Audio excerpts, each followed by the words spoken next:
Hi, everyone. I'm Jem Porcaro, the Senior Director of Energy Access at the UN Foundation. This is the third in a series of interviews we're conducting with practitioners and ecosystem enablers in the off-grid energy space. Today, we're speaking with Leslie Labruto, the Global Energy Lead at Acumen. Acumen is a nonprofit global venture fund that uses patient capital to help build businesses that generate both financial and social returns. Leslie recently joined Acumen from the Clinton Foundation, where she served as the Director of Clean Energy for the Clinton Climate Initiative in New York City. Welcome, Leslie. Thanks, Jim. It's a pleasure to speak with you. Great.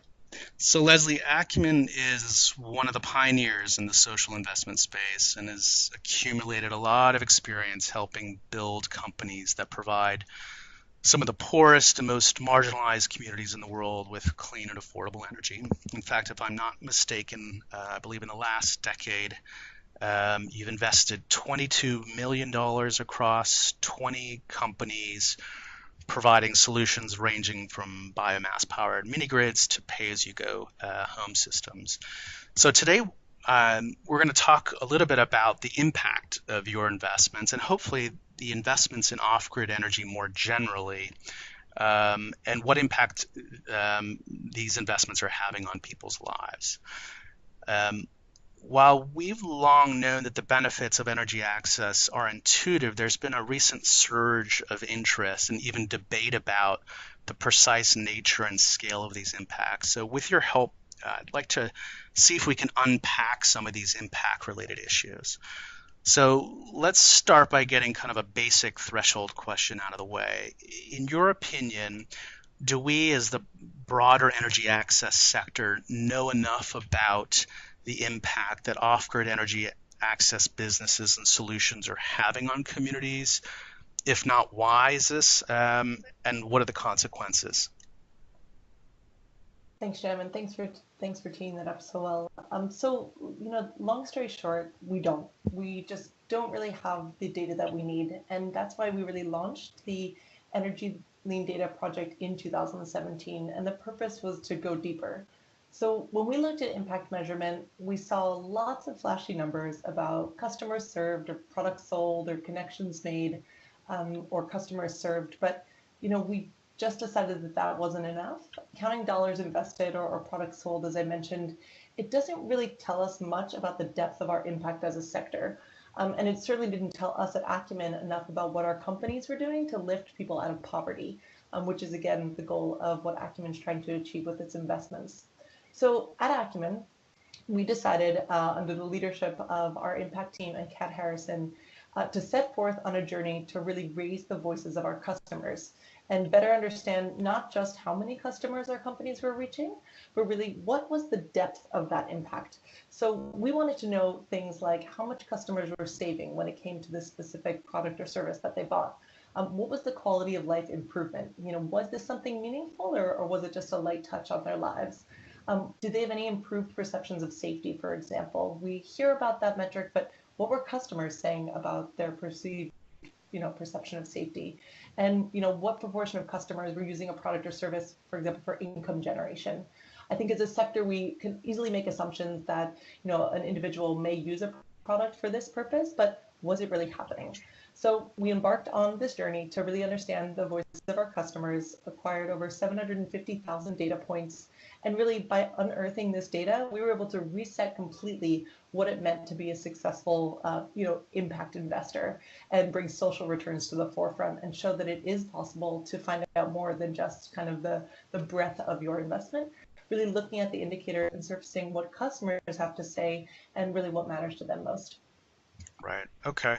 And I believe that Acumen actually just recently launched a really interesting report called Energy Impact, or the Energy Impact Report, that details the performance of your energy investments over the last decade. I'm curious, what kind of unexpected insights did you gain from the study, and how do you think those findings relate to other similar evidence that's been generated recently on this topic? Yeah, so I have a copy of the report right here, and it's definitely accessible online. And I'm a data wonk. I'm an engineer by training, so it was so interesting to go through this information. And once you start analyzing the data, you find some really unexpected insights that will help inform our investing strategies to go forward. So through the Energy Lean Data Project, we learned a ton about customers. And I guess there were three that I really wanted to share that I found most interesting. So at Acumen, we look at cook stoves, we look at off-grid products and services, and mini grids. And in particular, on cook stoves, it's easy to see why cook stoves are really exciting for the sector, especially for impact investors. 3 billion people cook with solid fuel sources like wood and charcoal and crop waste over open fires. And, we know the myriad health ramifications that this has. Stats like the WHO reporting that 4.3 million people die every year from indoor household air pollution. These are numbers that we know clean cooking solutions can help solve. So, seems like a no-brainer, but when we looked at the information that we were getting from our customers, we were able to see that 69% of customers stack their product. And what does that mean? Well, it means that when they buy an improved cook stove or one that produces less smoke, they may still be using other cooking methods, ones that they previously may have used before. So what's worse is that we found that about a fifth of customers aren't using their cook stoves at all after a few months. And it's a pretty surprising outcome for a supposedly improved product.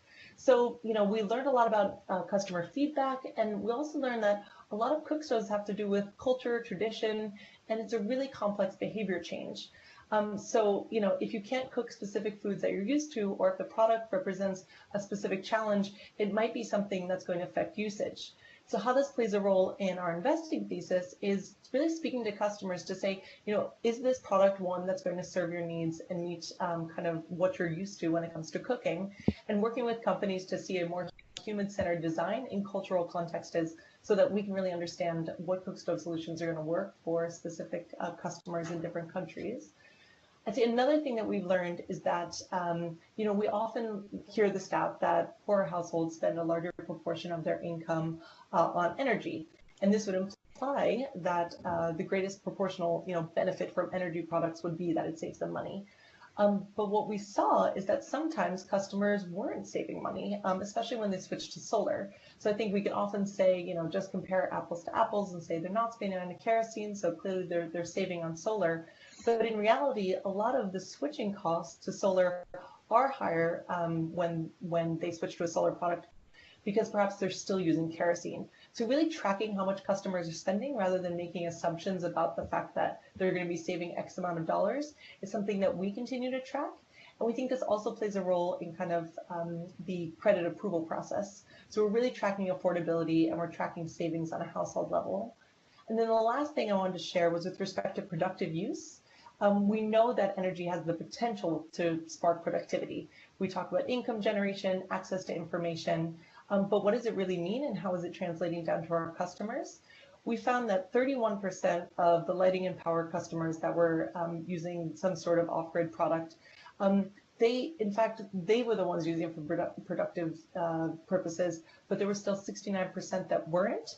The interesting outlier was that 92% of customers using mini grids were using it for commercial purposes. So, we talk about mini grids having a difficult business model, but the benefits when we talk about income generation are substantially higher when it comes to mini grids. So really understanding what about mini grids makes it attractive for people to use it for productive use compared to some other forms of energy, something we want to help inform our investing strategy, and we think it can help inform others in the sector as well. That's really interesting. A good segue into maybe a third question, which is, in many ways, I think this study is providing a really important benchmark for impact performance in the off-grid energy sector. If you had to pick a few practices for measuring impact that you'd like to see adopted, scaled up, replicated by the broader investment community, what would they be? Keeping in mind we only have a few minutes, but what would be your top picks? Sure, there's really three that I can share. The first is put the customer first. We really want companies, organizations, co-investors, other organizations to ask, are we really serving the needs of the customers we think we are? Are they the poor?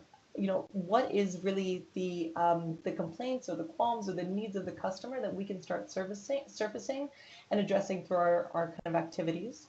The second I'd say is to just use data. At Acumen, we created a tool called Lean Data.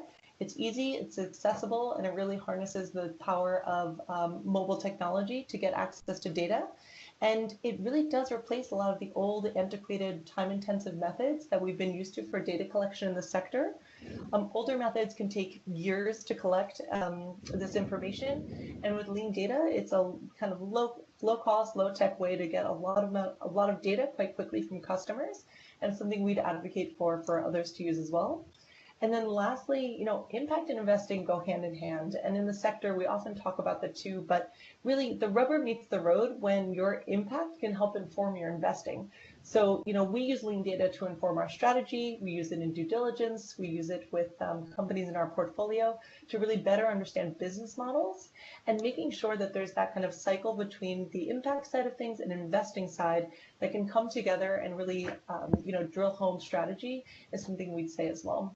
So these are kind of three practices I'd say are really helping inform Acumen, and we'd really like to bring forward to the sector so that the customers' voices are heard and that we're doing our best to really serve the poor. Great. So to recap, we need more data about impact. We need to be a bit more customer centric in how we think about impact.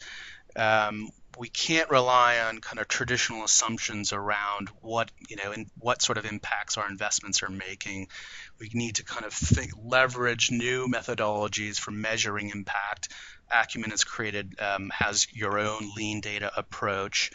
And I suppose last but not least, that this data really ought to be used for informing investment decisions and beyond just kind of reporting writ large.